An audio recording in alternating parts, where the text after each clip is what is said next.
بسم اللہ الرحمن الرحیم۔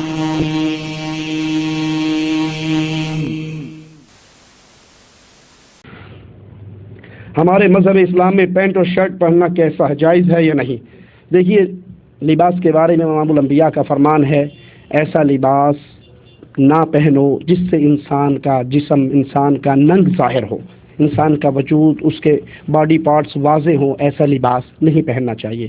اگر کوئی کھلی پینٹ پہنتا ہے، بیگی پینٹ پہنتا ہے جس سے رکوع اور سجدے میں جاتے ہوئے اس کا جسم نمایاں نہیں ہوتا، پینٹ پہننے والا جب رکوع میں جاتا ہے تو درزی اگر پیچھے کھڑا ہوگا تو انچی ٹیپ کے حساب سے بتا دے گا یہ اتنے انچ کی ہے اور یہ اتنے انچ کی ٹانگ ہے اس کی۔ بسم اللہ الرحمن الرحیم۔ محترم سامعین، لباس کے بارے میں ایک سوال کے جواب میں توصیف زیدی نے امام الانبیاء صلی اللہ علیہ وسلم کی طرف یہ الفاظ منسوب کیے: ایسا لباس نہ پہنو جس سے انسان کا جسم، اس کا ننگ ظاہر ہو، انسان کا وجود، اس کے باڈی پارٹس واضح ہوں۔ محترم سامعین، ہمیں زیدی صاحب سے حدیث کی کتابوں سے اس کا حوالہ درکار ہے تاکہ دنیا کے سامنے دودھ کا دودھ اور پانی کا پانی واضح ہو جائے، تاکہ دنیا کو واضح طور پر پتہ چل جائے کہ مقلدین ائمہ اربعہ اس طرح کے فقہی مسائل میں بتا دیتے ہیں کہ یہ اجتہادی مسئلہ ہے اور اس میں فقہائے اسلام کا یہ موقف ہے۔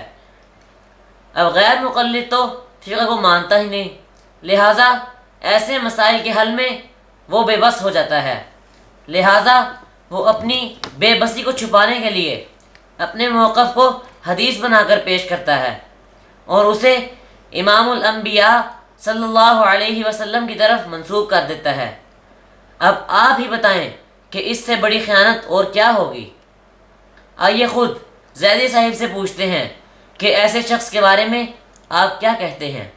بقول شاعر: انہیں کی محفل سنوارتا ہوں، چراغ میرا ہے رات ان کی، انہیں کی محفل سنوارتا ہوں، چراغ میرا ہے رات ان کی، انہیں کے مطلب کی کہہ رہا ہوں، زباں میری ہے بات ان کی۔